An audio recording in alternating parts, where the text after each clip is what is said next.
Welcome to Rainforest Bushcraft. In today's video, you'll witness the true art of wilderness survival. From building a warm, solid shelter right in the heart of the wild to mastering every detail by hand without a single modern machine. Deep in the quiet forest, every sound becomes hushed and gentle. No cars, no voices, only the soft murmur of a stream trickling over stones, and the distant calls of birds echoing through the treetops. A light breeze drifts through the canopy, carrying the earthy scent of damp leaves and moss. Sunlight filters softly onto the dewy forest floor, as if time itself slows down, giving way to the pure, untouched peace of the wild. Walking along the stream, stepping over mossy rocks and tangled roots, she carefully scanned each bend, looking for a spot that was flat, sheltered, and close to fresh water. Then, hidden deep within the forest, a narrow rocky alcove appeared, surrounded by natural stone walls and overlapping branches. It was quiet, shaded, and cool, with the stream flowing gently right beside it. She pulled a small handsaw from her backpack and carefully began clearing the branches and vines surrounding the rocky alcove. Each cut was slow and deliberate. Dry twigs fell away, revealing more open space. Tangled vines were untwisted and removed one by one, leaving no root behind. She worked in silence, with only the sound of the saw blending with the gentle stream and distant calls of the forest birds. Step by step, the area around the rock crevice became clean and open, ready for her to begin building a wilderness shelter. A few branches had fallen into the cool stream, gently floating along the crystal clear water. Without hesitation, she stepped into the stream, the cool water rising up to her thighs. She picked up each branch, pulling moss-covered stones and decaying leaves caught beneath the rocks up onto the bank.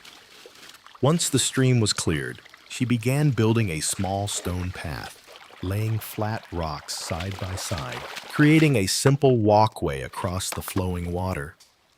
Now, instead of wading through, she could walk across the stream with ease, ready to continue building her shelter with dry feet.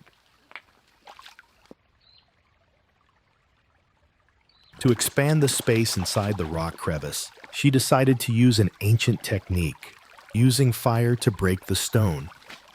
She walked through the forest, collecting dry firewood just the right size, then stacked it in a pile directly against the rock face she wanted to expand. Once she had enough wood, she lit the fire.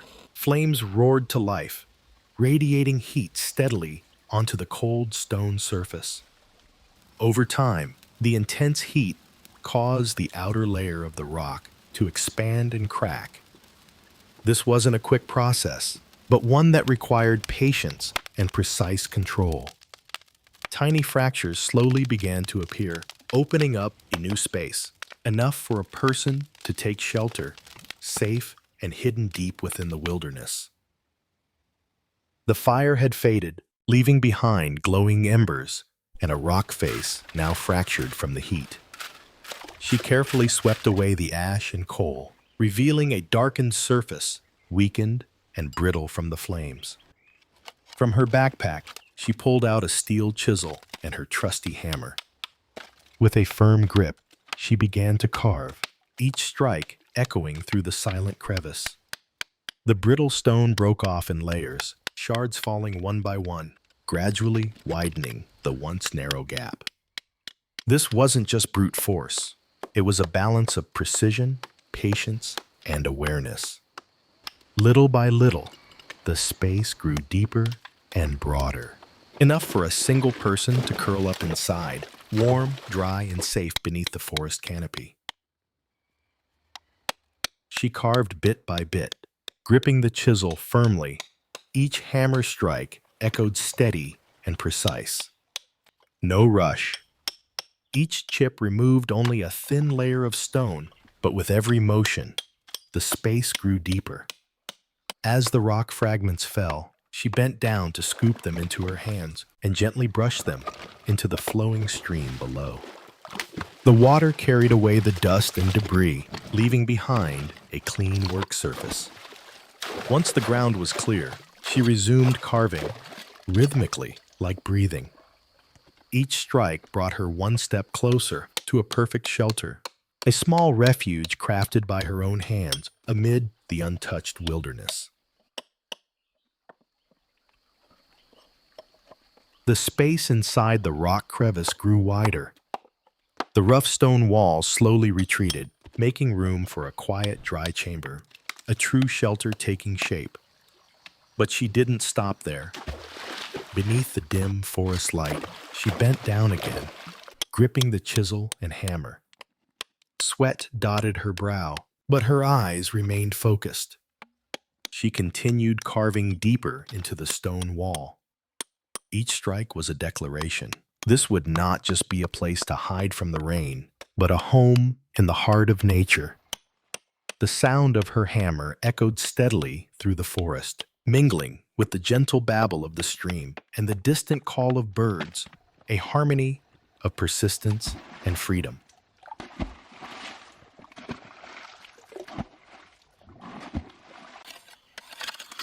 She stopped chiseling at this point. With a small trowel in hand, she carefully drew a horizontal line across the rock wall, a clear, straight line marking the intended height of a recessed bed. She sat down, studied the height, and estimated the necessary depth. Then, without hesitation, she picked up her chisel again.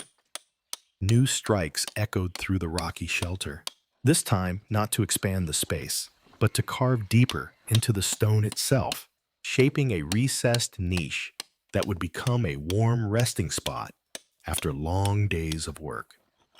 She followed the line carefully, adjusting every detail with precision, ensuring the stone surface was smooth, level, and wide enough for one person to lie down comfortably. She kept chiseling deeper into the rock, each strike steady and echoing through the quiet stone crevice. The bed slowly took shape, not something added on, but carved directly into the stone wall itself.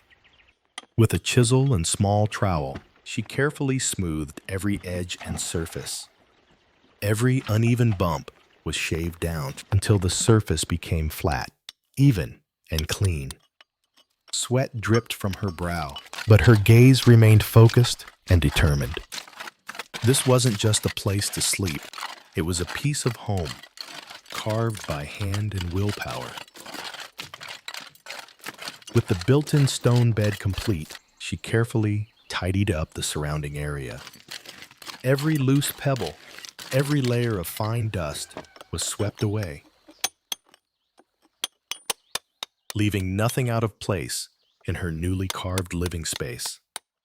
Inside the crevice, she discovered a small natural recess, just the right size to repurpose into a fireplace. She leaned close, then began shaping the stone with her chisel and hammer, refining the edges, deepening the base, forming a shallow rectangular cavity just large enough to safely hold a fire without disturbing the rest of the space. Every stroke was precise, not overly ambitious, but thoughtful and neat. This would become the warm heart of her stone shelter, where humble meals would be cooked with fire and care.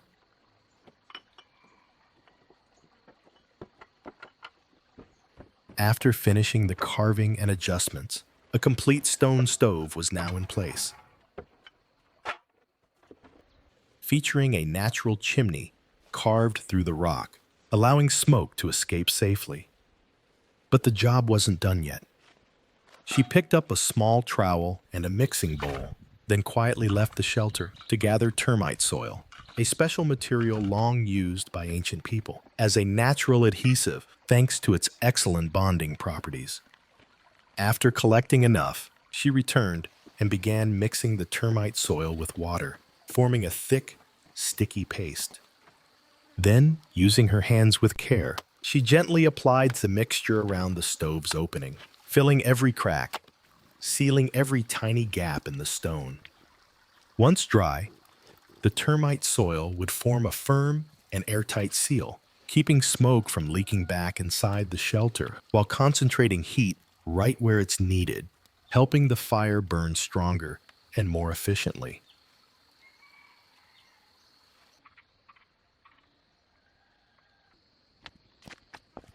After sealing the stove's edge with termite clay, she stood up and gently wiped the mud off her hands.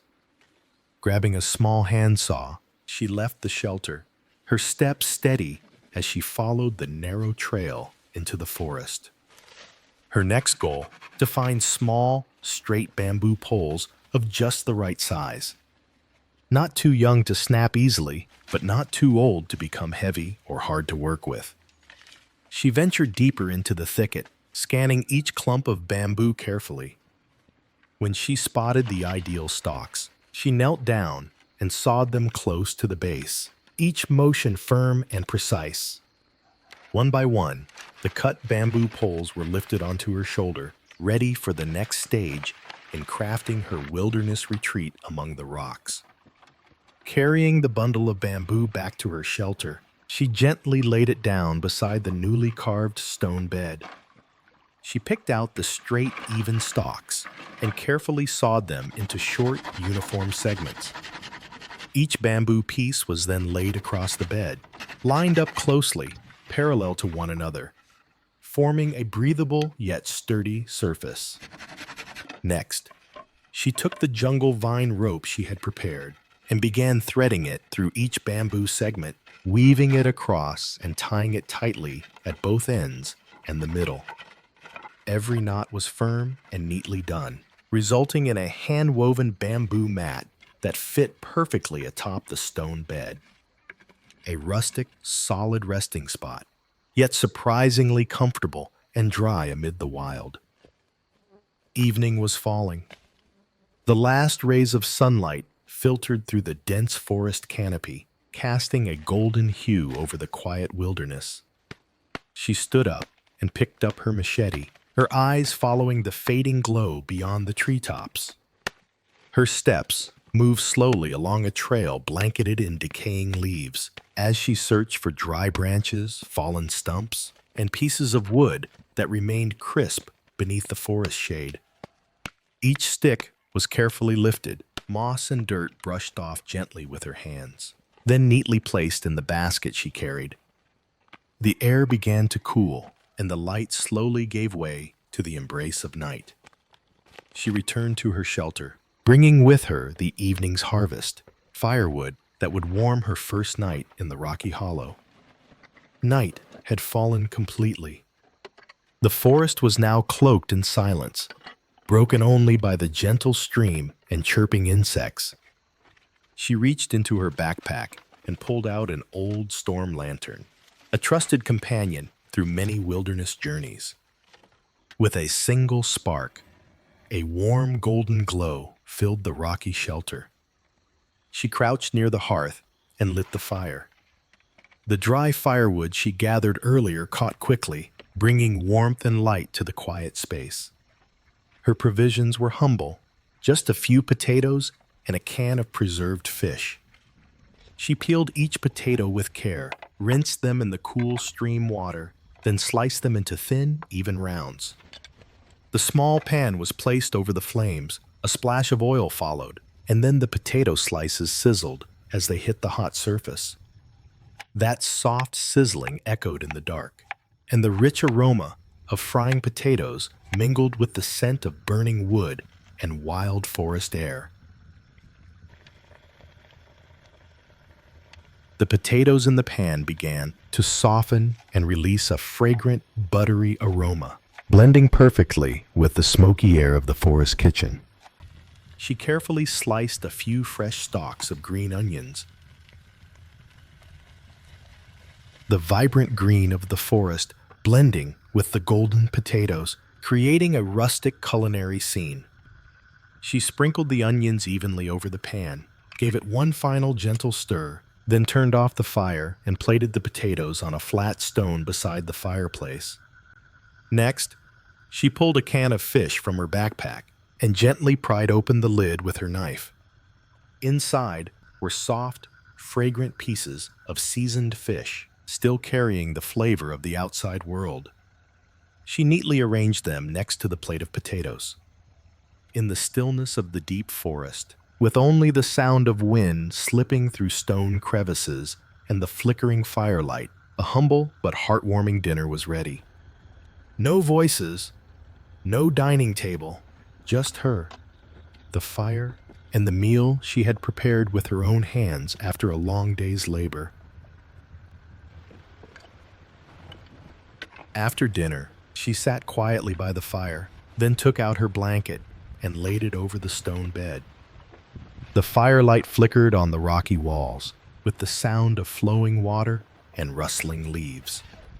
She curled up, closed her eyes, ending a long day deep in the silent forest.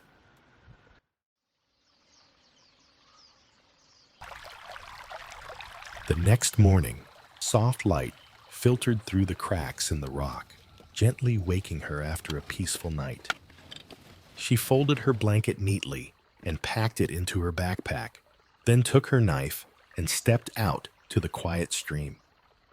Sitting by the rocky edge, she cupped the cool stream water in her hands and gently splashed it onto her face, a simple act, yet enough to awaken all her senses.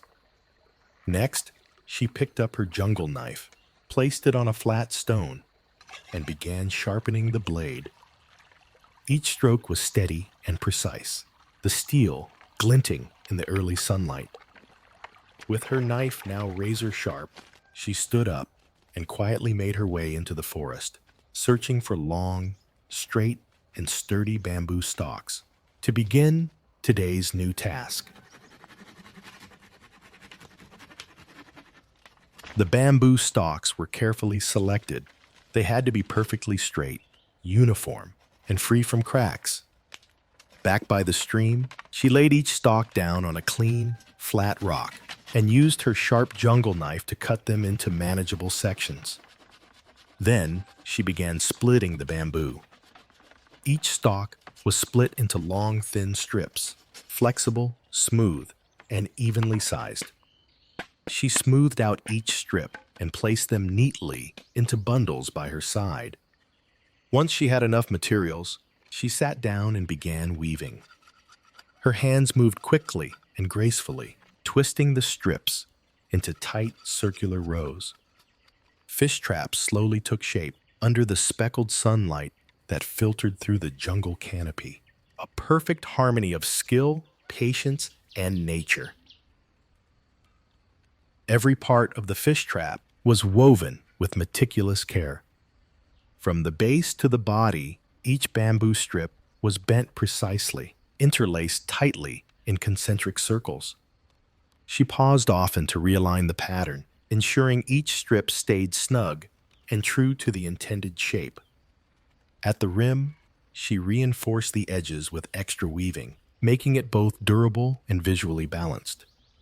In her careful hands, the fish trap was more than just a tool. It became a handcrafted masterpiece in the heart of the jungle. The fish trap slowly took shape. She wove each strand with care, never rushing. Her hands moved rhythmically, as if following a silent song of the forest. Each strip of bamboo slid into place, tight and even. Every turn, every curve, was deliberate. This wasn't just a tool, it was a creation of patience and precision. The fish traps were finally complete. She gently carried them to the edge of the stream, where cool, clear water trickled over mossy stones. She set the traps neatly along the bank, then crouched down for her next task, finding bait. She lifted patches of grass near the water, her sharp eyes scanning for glimmers of movement beneath the wet soil.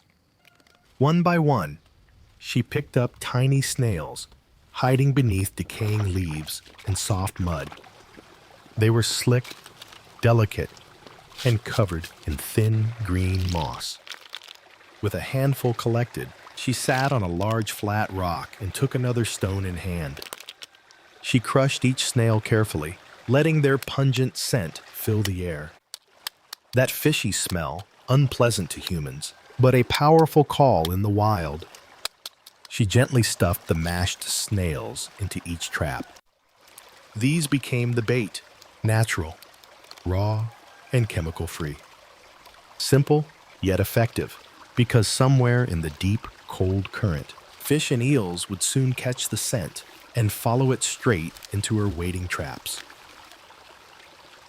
After placing the snail bait, she sealed one end of each trap with streamside grass, weaving a natural mesh to keep fish and eels from escaping.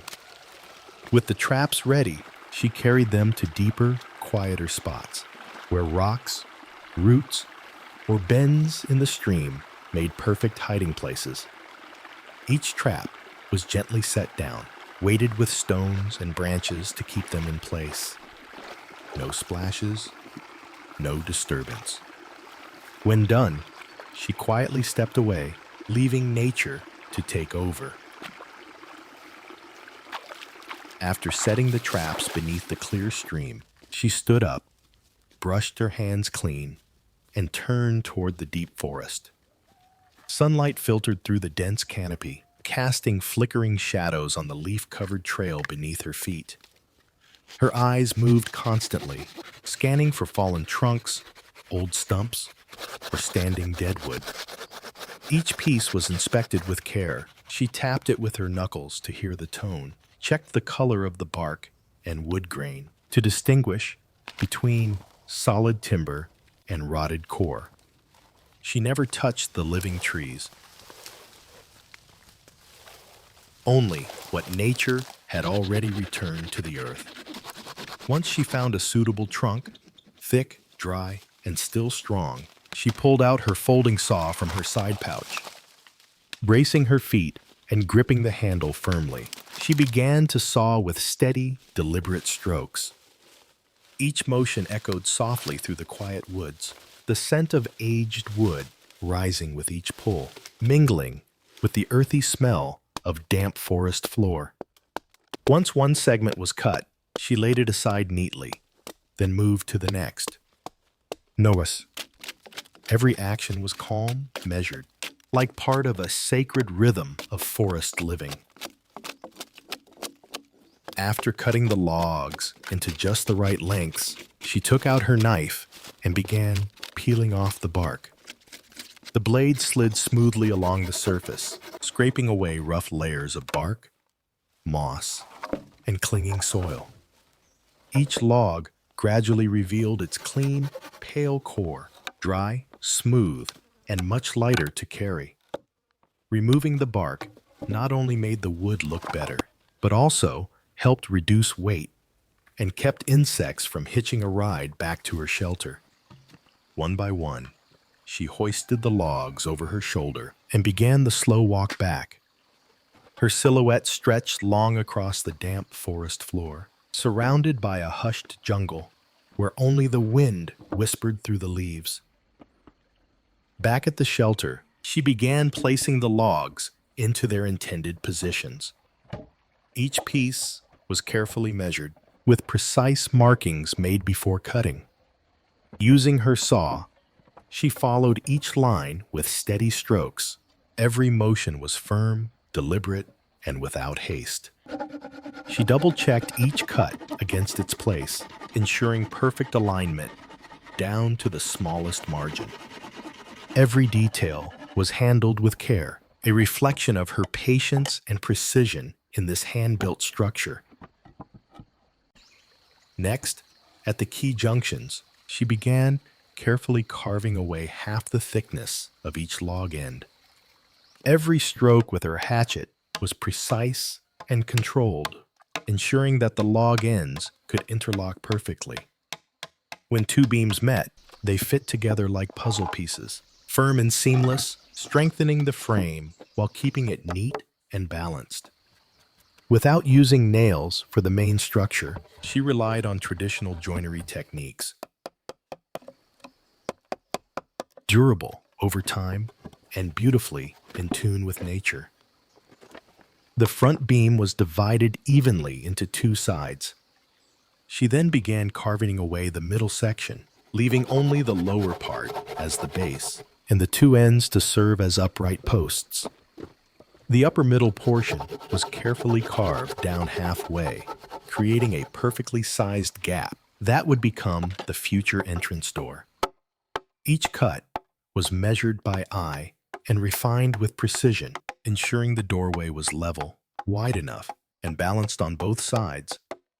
Without any machinery, a rustic doorway slowly took shape in the heart of the forest.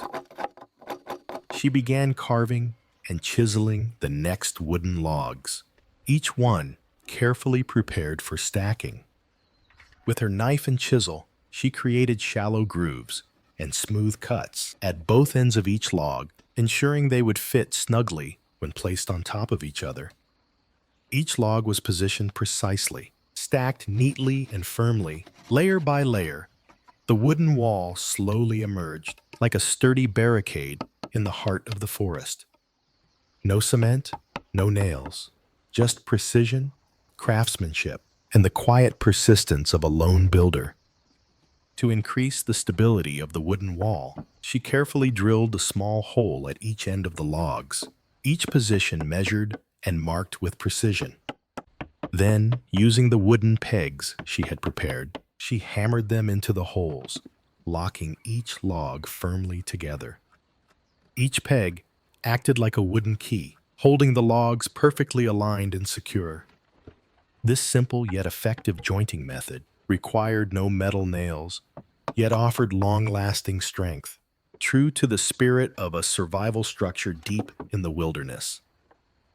Each row of wooden logs was carefully lifted and fitted together like puzzle pieces. Every end had been planed flat, drilled, and secured with tight wooden pegs. Thanks to that, the logs didn't just rest against each other.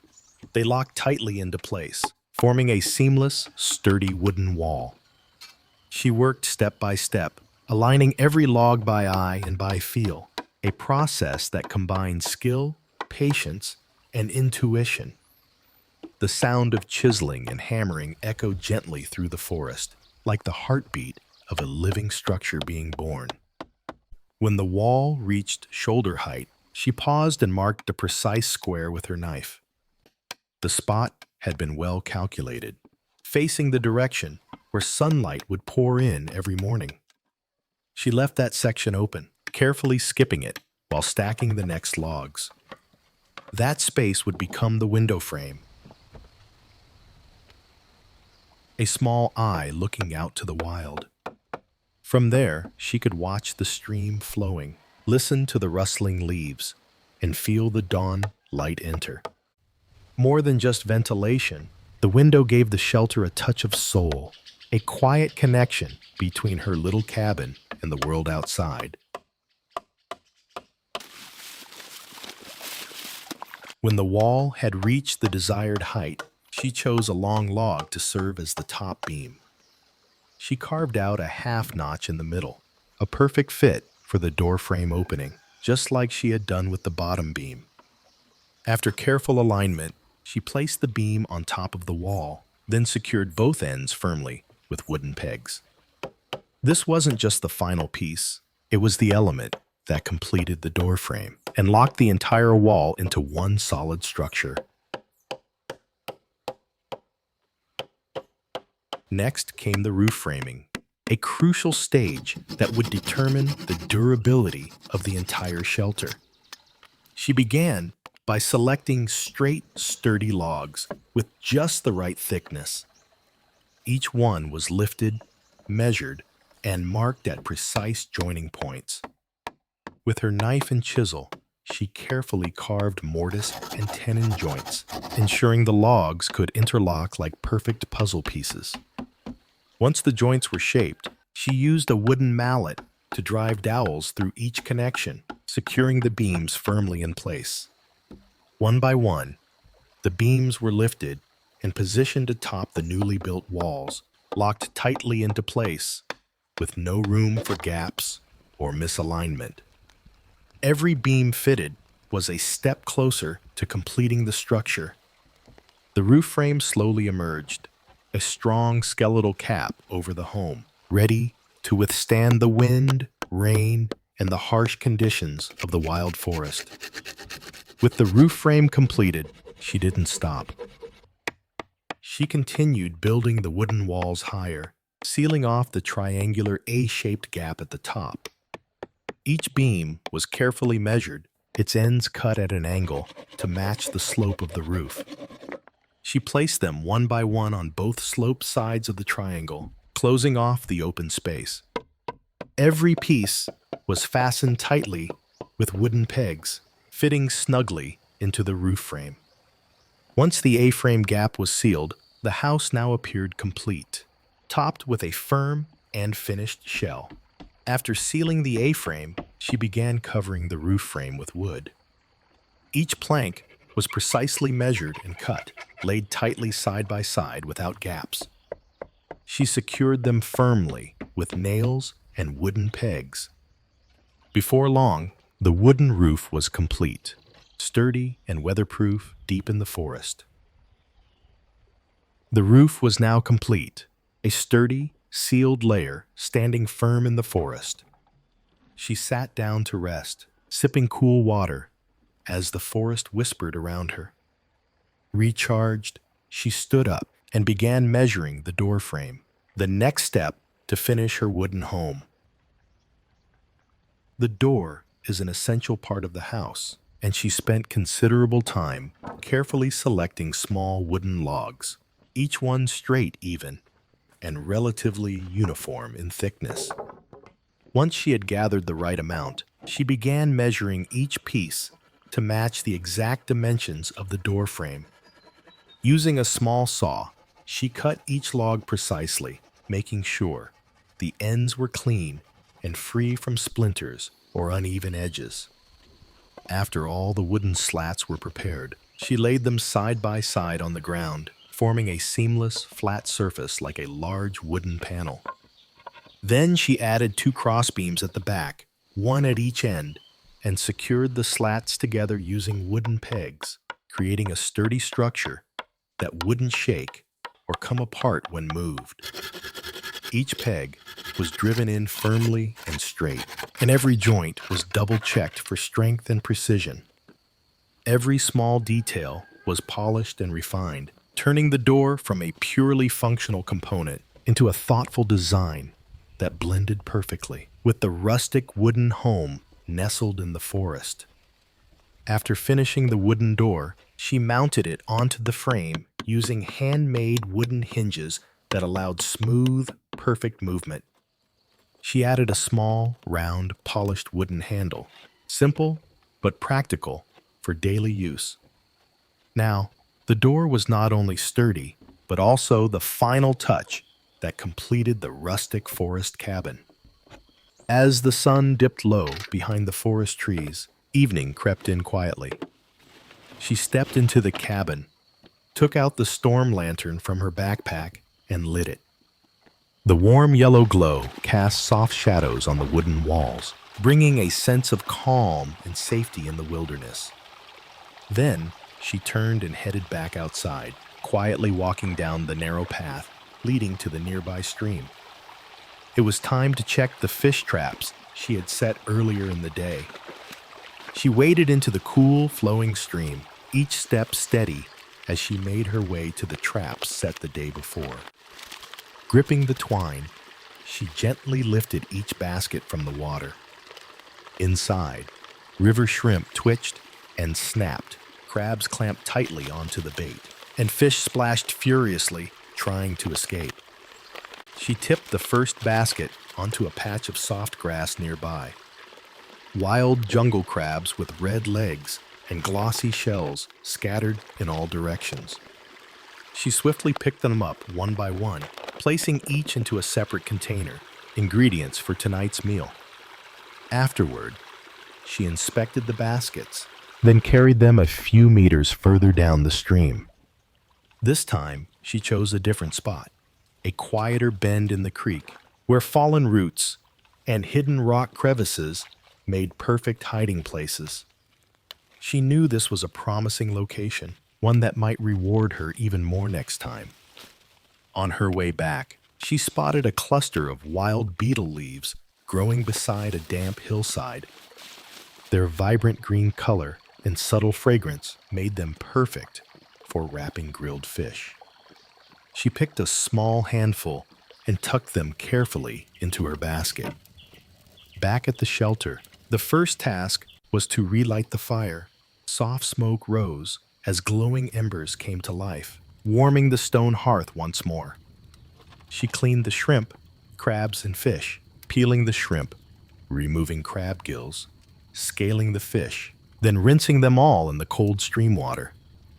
Next, she skewered them one by one onto sharpened bamboo sticks, lined them neatly over the hot coals, where the fat sizzled and rich aromas blended with the forest smoke. The skewers of shrimp, crab, and fish turned golden, sending up a fragrant scent that danced in the thin smoke. She flipped each skewer carefully, letting the fire cook both sides evenly. Fat from the fish dripped onto the coals with a gentle sizzle, the humble soundtrack of a forest meal. Once the food was perfectly cooked, she sat down by the fire, bathed in the soft flickering light and surrounded by the steady hum of night insects. Each bite of grilled fish was rich and savory, balanced by the faint spiciness of wild leaves, simple, yet bursting with the flavor of nature.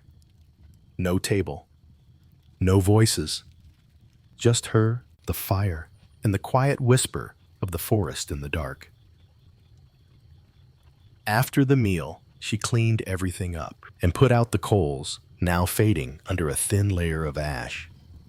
Outside, the sounds of insects buzzed softly, the stream whispered nearby, and the forest breeze rustled gently through the wooden roof. Another day came to a close, with a full dinner, a sturdy home, and a peaceful sleep cradled by nature.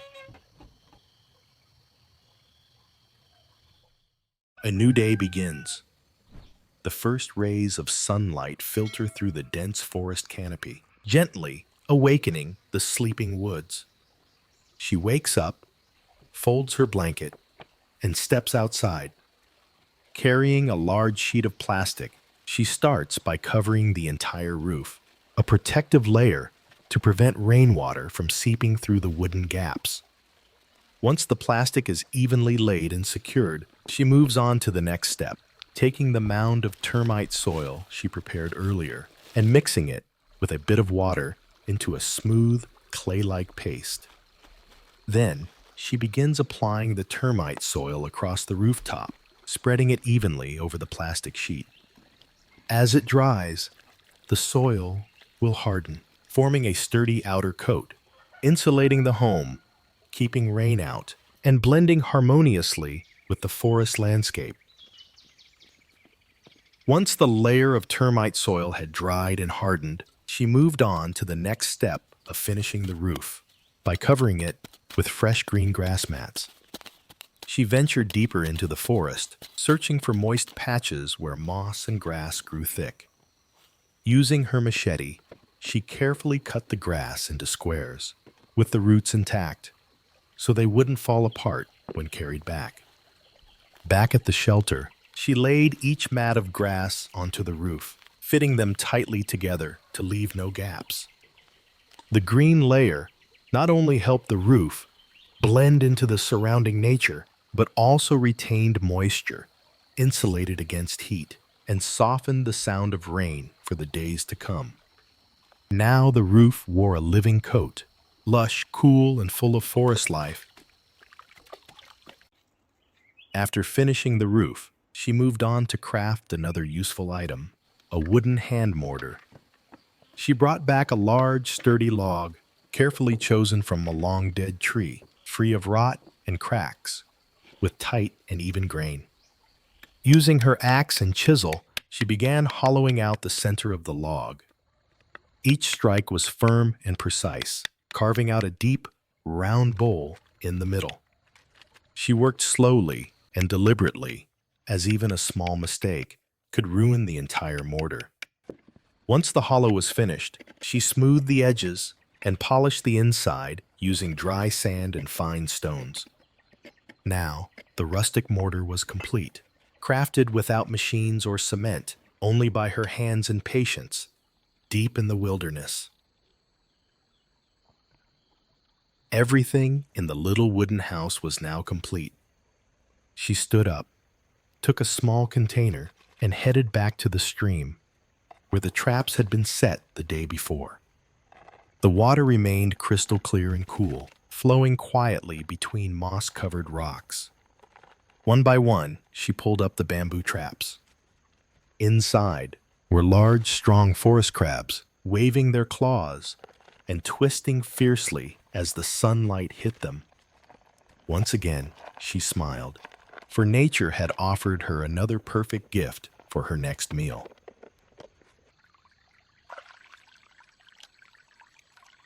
Back at the shelter, she began cleaning each forest crab, removing the hard shells and discarding the unwanted parts.